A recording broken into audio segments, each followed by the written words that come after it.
Hello, citizens of I Do Not Know Where You Live. Welcome back to the channel.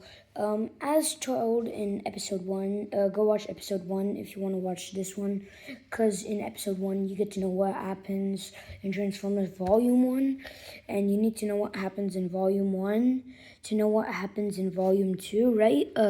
So just let me get a Transformers Volume 1 real quick. Okay, so I'm back with Transformers Volume 1, Robots in Disguise. So Volume 2 is pretty significant first run because it has a pretty big change and it introduces a pretty major character for volume though. Alita 1, right? Don't get her confused with RC, which I was talking about in the earlier video, right?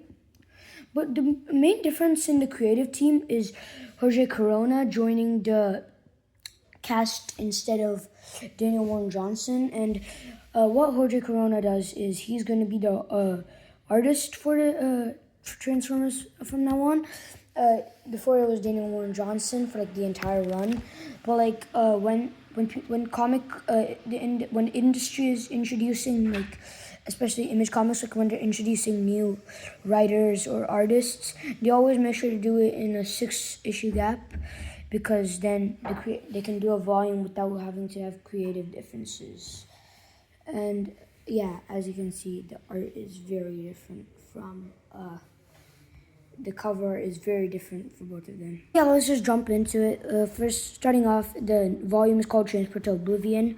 And one thing different from my previous video is 36 minutes long, right? And I at the beginning I said I was going to be breaking the comic down, not reading and just sharing interesting things, but no, I actually didn't do that. So quick thing, I'm not going to be doing that in this channel. I'm going to be like fully going into it, right, but not showing all of them because you can get copyrighted for that. So yeah, starting off, the art has Alita 1 with her missile launcher, presumably Cybertron, that's presumably Earth. Yeah, we keep starting off with, yeah, presumably on Cybertron. So one thing which they keep doing on all the Transformers comics is for volumes as well. Like they keep keeping the symbol of the Autobots logo next to the Decepticons logo, and next to that you see the cast of this volume, and like they have Jorge Corona as the artist, right? And Mike Spicer is the colorist, which is the same, and Russ Wooten is the letterer, same. Yeah, the covers, I don't know, I didn't really check that stuff. But yeah, this is produced by Skybound Entertainment, which is Paramount Plus Company, and Image Comics, which is run by Jim Lee, Rob Liefeld, and I forgot the other guy, but whatever, yeah, right? And Hasbro Entertainment, right? So Volume 2 begins on Cybertron with Alita 1 and her warriors. And Alita 1 basically just rushes in to like, she goes into like an area, right? Like a chamber, right? In the sewers, right? Or something. And then she sees a person who, it's actually going to be a real nice plot twist, so I'm not going to spoil who this is. And the comic doesn't spoil either. So Alita is like, what have they done to you, right? And then we see the U.S. Navy figuring out that they're robots, so they try to track them down. And then we see Soundwave challenging Starscream to Decepticon fight, right?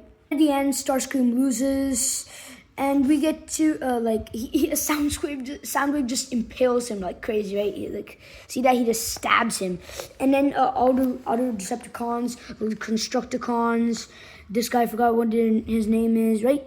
They all start chanting by like hitting their legs on the floor and saying Soundwave, Soundwave, right? So like that's like a Decepticon tradition, right? Up with RC, not to be confused with Alita 1. I confused her last video, but I corrected myself. But we see Carly, the human, who is training. And if you didn't know who Carly is like Spike's friend.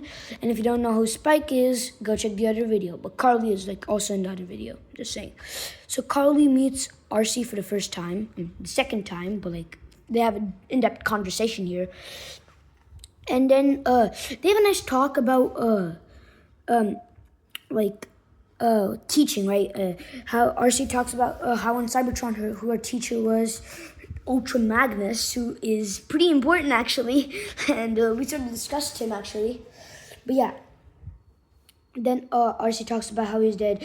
And one thing which I really like about this entire like the art style is, as you can see, if you look at Carly right here, her nose actually looks kind of realistic compared to Daniel Warren Johnson's noses. Like, as you can see, they're all really frivolous, right?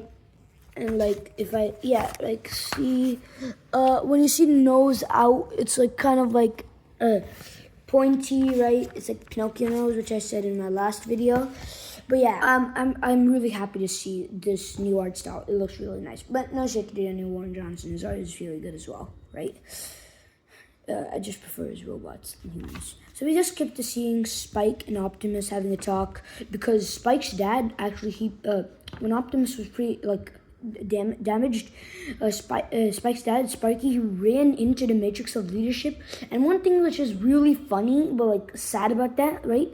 It's like they were telling us this all along, because if you didn't know, all the volumes are collections of 6 issues. So from the beginning, when we learned that Spike's dad's name was Sparky, it meant something, because what do all us robot Cybertronians need? Sparks, right? Which is why his Sparky powered Optimus's Matrix of Leadership spark, right? Which is, in my opinion, like a nice reference. But we see Optimus like trying to calm Spike, like, come on, man, please talk to me. And Spike was like, it's okay, buddy, I got you. And see Optimus actually getting visions of Spike as a kid, because because Sparky fused with Optimus, Optimus keeps some of Sparky's memories, which is something really interesting. So like, a robot is like a kid's dad. That's kind of like our future now. Right? We see like this beautiful art, right? Like, I really love Jorge Coronas, but like, no shit to Daniel Warren Johnson, right? The art is beautiful from him. Like, it looks really cool. Like Dan Moore's art, I love Dan Moore's art as well, right? And then Spike and Carly have a talk, right? And we see Cliff Jumper and Carly's beef continuing, because Cliff Jumper didn't kill Soundwave, who killed Carly's dad, right? But then we come back to Elita 1 carrying this robot whose name we actually mentioned, right? But yeah, he's carrying him. And just so you know, this is set in the same time as right now when Optimus is like on Earth, right? So like, this isn't any like flashback. No, this is not Optimus Prime, right? It ain't any flashback, right? So we didn't see the Decepticons wreaking havoc on the Navy ships, right, just like obliterating them. And the Autobots, they're mostly just like, mostly just planning, right? Just planning. And then we see Carly getting ready to like, Carly's getting ready to, wait. About that, they're looking at a Decepticon, right? Because Decepticons fled and they left this Decepticon here, because for the greater good, right? So we see them discussing what to do with him, but then Carly just comes over and shoots a rocket right at the Decepticon, but RC comes in the middle and like intercepts it and gets hurt herself, and Carly is super angry because like, why? Like, just killed him already, right? That's what she thinks. We continue, we get to see more RC and Carly talk, which is really nice in my opinion.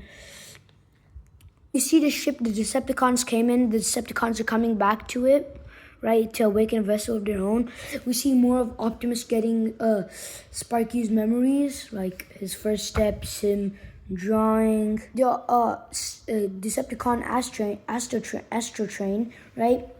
And he has beef with Megatron because Megatron kept him here. So like, he's like, where is he? Superman reference. But yeah, so they're just talking, and like the Autobots are back to talking about their plans for what they're gonna do now that they're on Earth. But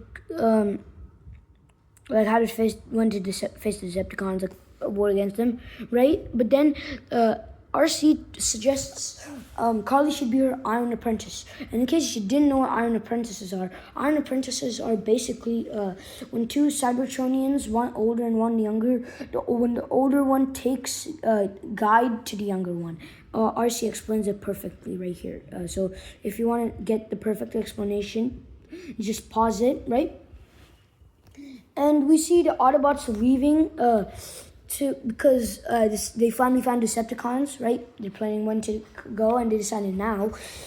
So we see a Shockwave, one of the Decepticon leaders, who is a very gruesome when he experiments with Autobots, right? And he's very gruesome when he does it. So yeah, he's like really evil, right? One of the most evil people in this entire book. Actually, the most evil person in this book, because Megatron ain't here, right? So they just meet up with him. They find him, right? The Constructicons and the Autobots have a war again. And this time, Soundwave is back. Shockwave is back, using a portal which Decepticons open to Cybertron. So he comes through. He attacks Cliffjumper, but then we go. Then we see him about to shoot Cliffjumper, but Ratchet, and if you didn't know who Ratchet is, he's Prime's medic friend. And for more information on any of these Autobots, actually, it's a beautiful TV show. It's called Transformers Prime. It gives him it's not canon to this universe, but it's an amazing Transformers media, right? You should see it. And we see Ratchet dead, and Prime is raging, right? Because I don't think you understand how big of friends they are, right? Best of friends. And then the doctor tells Spike he cannot walk anymore. So this just makes him super sad. And see, look at the faces. I feel like they have actual emotion. And Daniel Warren Johnson's faces feel more like Pinocchio. No shade to him again, right? Then we see all the Decepticons attacking him. And we see the asteroid, right? Aster, okay? Let's just call him Aster, okay? Aster comes and he says, I want Spike, right? So he wants to take him, right? Probably as a captive. I didn't really say why. Let me just check if they do. Yeah, he was sent here to fulfill his duties, right? He was sent here to fulfill his duties, right? So while the Constructicons are attacking, and Shockwave is just destroying him, we see Elita 1 barge in, right? She just rams Shockwave, takes the gun, and just tells Optimus, let's go, right? They leave on Optimus with this person who's revealing will be in the next 2 pages. We see that they leave Cliffjumper and I think that's Jetfire. No, that's not Jetfire. That's I forgot his name, but they just leave Cliffjumper, right, and some other, I forgot his name, right. So we got back to Spike and Astro, right, Asteroid. But then we meet Beachcomber, who's here to rescue Spike and keep him prisoned, right. Beachcomber's a good guy, right? Because he's an Autobot, right? So we see his origin, which is basically Beachcomber was also part of the ship that the Autobots used to get to Earth, but he managed to escape actually. So unlike the other Autobots, he wasn't stranded on the ship sleeping millions of years ago, right? And he explored Earth, and he was there for a long time, right? And but then when he went back to the Autobot ship and realized all the Autobots and Decepticons were all asleep, and he decided not to wake him up because he loves Earth, right? He thinks that's just the coolest place ever, and he wants to keep it because he realizes if he wakes the Autobots and Decepticons up, it's over for Earth, right? He knows they'll bring it back to war. Beautiful panel, right? I told you, Jorge Corona is beautiful at this, amazing at this stuff. Right? Soundwave and Shockwave meeting whales for the first time. And keep in mind, they use all these animals and like their energy, right, to power Energon. Like, they just killed him for using Energon. And like just like Sparky did, he like used his energy for Energon, right? So they were like, what a beauty. At least we know this beauty's death will be for a good cause, which is Energon for them. And we see, we see Wheeljack and Elite and RC talking about how they got their Energon. They're like really happy, not how they got it, but like they're really happy that they got their Energon. But then we see RC and Elita meeting each other, and then then we meet this guy, and you know who this guy is? Ultra Magnus. And refresher, if you don't remember, Ultra Magnus is RC's master, like Iron Master, like RC's Ultra Magnus's Iron Apprentice. And by the way, I just remembered this guy's name is Jazz. So Jazz and Cliffjumper, they're like buddies, like besties, right? So just chilling together. And we see Optimus and Elita talking together, and they're like, we have to go save our men, right? And then Elita's like, no, we have to save our men from Cybertron, right? So they're having talk about that. And what they're doing is they're gathering the Decepticons. We get back to Decepticons. Decepticons are actually gathering they're using energy to pull Cybertron towards them so they can use the Energon, right? And bring their warriors back to life, destroy the Autobots, and rule over, right? Like, they're just pure evil. Beautiful 2-pager from Jorge Corona where you can see Earth pulling Cybertron towards it with the moon here and the American flag for the moon landing. And then we see a Shockwave saying, let the harvest begin. We see the argument between Elita and Prime continuing, but more intense this time. As you can see, Elita is like super angry, like, rescue our warriors. What about the Autobot warriors who died in Cybertron, right? We should rescue them, and you left us, right? So she's super pissed, right? And we get back to, we just get back to normalities, right? They stopped fighting, right? They've calmed down, and then Optimus is like, I understand your anger, but he tries to calm her, but she's like, come on, bro. Like, just shut up, bro. Like, how Elita's thought process is right now. And we see the Autobots, find that Cybertron is being pulled towards their planet, Earth. So they've decided to go with the group of Elita, Wheeljack, I think Wheeljack's staying, RC, and Optimus, which is actually like the only people they have right now. And then we go back to Shockwave, who is torturing Jazz and Cliffjumper. But then we see Prime saying, "You shall do no such thing, Decepticon." Basically saying like, "Nah, bro, you ain't doing that." And then all the other Autobots jump him. They're prepared, right? They get to Constructicons, and they can become massive together, right? Absolutely massive, absolutely, right? So Prime is basically like, don't worry, this is why we have backup. And then we see Ultra Magnus and Wheeljack. But then Shockwave uses his Shockwave breaks Ultra Magnus's mind and makes him leave, right? Like, I can't do this, right? To basically overpower them. We just see Carly in her van, and she just like absolutely rams into Shockwave, right? Which like just sends him not flying, but like down to the ground. The Optimus gathering all the Autobots, this time to much more, and saying, charge! We see Optimus, while they're distracted, the Decepticons, Optimus and Elita destroy the Harvester to bring Cybertron closer to Earth, right? But Shockwave runs into the portal, right? And he just takes, he just runs over and he takes, he takes Wheeljack with him, and he takes Wheeljack with him, and Optimus follows him into the portal as he destroys all the remaining Decepticons, right, in his way. And and when he comes in, Shockwave threatens to destroy Wheeljack, but Optimus blasts his arm, right, and then Optimus is like, is this all you do, Shockwave?